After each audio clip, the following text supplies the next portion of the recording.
Last weekend, I attended the Glam Fire conference, and after registration, I received a gift bag. When I peeked into the bag, lo and behold, I saw a pack of sanitary pads among the items inside, and I was excited. That morning, I had looked into my small storage at home where I store toiletries and made a mental note to add sanitary pads to my list against next month's cycle. If a pack of sanitary pads can excite somebody like me, then imagine what it would do for many ladies and young girls. Because whether you choose to hide in the shadow of stable economy based on numbers that is yet to translate to a better life for the citizens or not, period poverty is a big deal. The changes to personal income tax in the new tax law are expected to take effect in January 2026.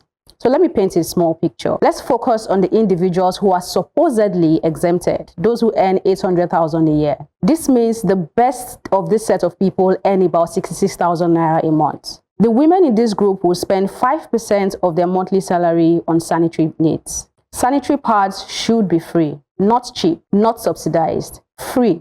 Half of our population bleeds every month. It's not a lifestyle choice. It is biology, a simple natural process that too many women and girls still pay a heavy price for. With all the policy shifts in numbers and taxation, I would like to see one that truly affects the majority of our population, women. A shift that includes and caters to the progress of women. Across schools, markets, and workplaces, thousands of girls miss days of education and work each month because they can't afford sanitary pads. Government at every level must step up, from providing free pads in schools and public health centers to eliminating tax on menstrual products. Corporate organizations can help too by stocking restrooms with free supplies and supporting pad drives as part of CSR. Where we normalize free pads, we normalize dignity. Menstrual health is not a women's issue, it is a societal one. I'd like to come from a realistic perspective and also a solution-driven perspective.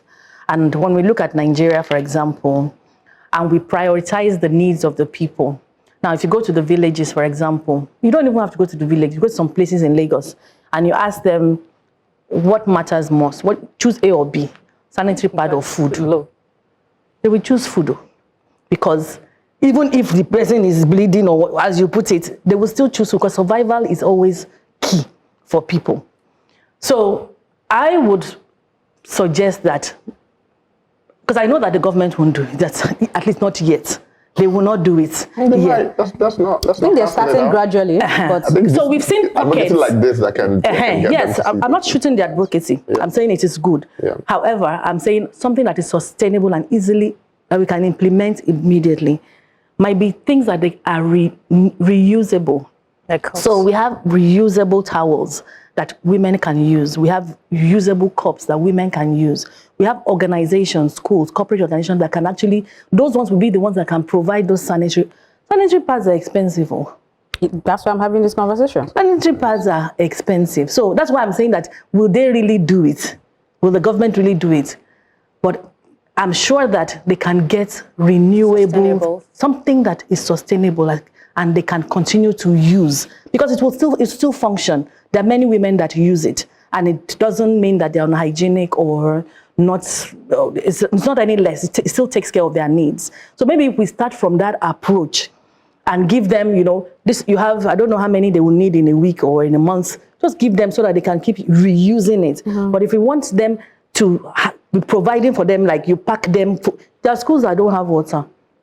So, I was going to say that because I understand what you're saying, absolutely, but it cannot excuse them from doing what they need to do, because there are NGOs, or should I call some activists, that have also spoken up about this reusable and said what you just said. We don't have water, and being able to wash those reusable pads and ensure that it's also hygienic for the girls is actually a lot of water, soap. So I'm talking about in the schools. I'm saying in organization, in schools. Say, for example, there are many schools that don't have water. Now, whether you use a normal sanitary towel or a reusable one, you will still need water. But you need more water to wash the reusable one, which is why we got to that point. So you need water. You need water. I just want something that can work immediately. I love this advocacy, but it is very aspirational. I'm going to write off where Ronke left up. For a lot of people, sanitary pad is a luxury. There are places, people who have grown women who have never seen a sanitary pad before. They just know about, just hear about it. It's like having the napkins and diaper conversation. Like, we are still a very poor country. The moment you step out of, even within Lagos, you know, there are communities where it's literally wrappers that are torn and used as sanitary hygiene materials. And it's quite sad because, you know, sanitary issues limit girls' education. 1 in 10 girls in sub-Saharan Africa misses school while on their period. 25 to 35% of Nigerian girls misses 3 to 5 days of school while on their period. So when we talk about girls are not in school, so even from the educational angle, it's important for the government to step in and do something about period poverty. So it doesn't have to be sanitary pad, but there has to be a free and sustainable way for to keep girls in school while on their period. That's it for me. I don't think, maybe it's the way I'm saying it, I don't think it's impossible to achieve, right? I think that could be included in the budget, right? If the government decides to say they want to do this, I think it's very, very possible. It could even be down to identifying smaller stores within these communities and having some kind of structure where these pads are dropped there, and then any woman that walks into a store and they want a pad, they can just get it for free. Right? I feel like this can be subsidized. I feel like the government can do. I mean, people are looking at me like I'm crazy. Is this done anywhere in the world? I don't know, but like there are some countries that do it. I don't know if it's done, but I don't even need to know if it's done or not. But is it possible? Is it that expensive that the government cannot afford it? Or even provide a tax break for the corporate organizations. But like for the government not to be able to afford it with the corruption that's going on in the come on now. You know what? It's not the advocacy. One thing I think it's very possible. You know, when they make it free, somebody will go and pack 20 and start one business somewhere. You know, but if it's free, it's free. You know, if it's free everywhere, it's free. That means if you have it, you can sell it. You can sell it. It's like, I mean, there's a certain product that's like that. I can't remember which one that is. At the point? Yeah, condoms at the point. You go anywhere. Yeah. You see the gold circle. Yeah, but it was not government-led. Yeah, you don't buy it. It was largely donor-led, and it was to fight HIV.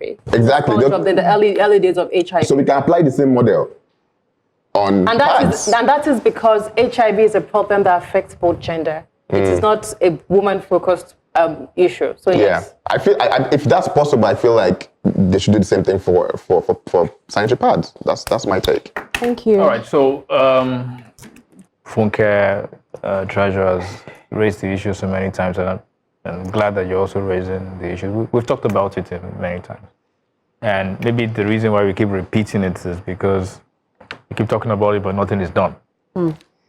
And for me, I kind of lean to what Ronke said, where we have to start looking at practical solutions. What is real? What can we do?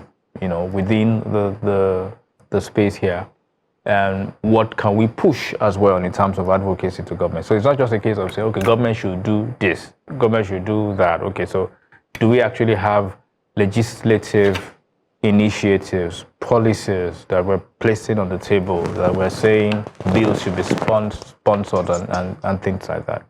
So I think we need to be really practical. At this point now, we should not just talk about it. We should offer very viable solutions to it. Now, should pads be free? The answer is yes. But is it practical right now? The answer is no. So, but what can we fight for right now? What probably we can fight for is for companies who make the pads to be tax-free, for instance, or maybe VAT-free or CIT-free or whatever to a certain degree. To reduce the cost. Basically, that reduces the cost. And once the cost is reduced, at least it helps the product to be a lot more available. Can we also put in place some legislation that insists that, okay, maybe 0.1% of company CIT should be dedicated into a fund for tax bank? So I think we should get to the point now we start looking for practical solutions that we can implement. Thank you very much. With the amount of profit banks declare every year, come on, man. So 0.1% would solve this problem. Yes. And most of them also have CSR budgets. Even if, like you said, the legislation that says 1% of it should be used to provide this, I think it will go a long way. Man, come on, bro. You can do it. Okay. Society is said to be progressing when qualities of looking out for one another's dignity is at the heart of nation building. The race isn't to the swift.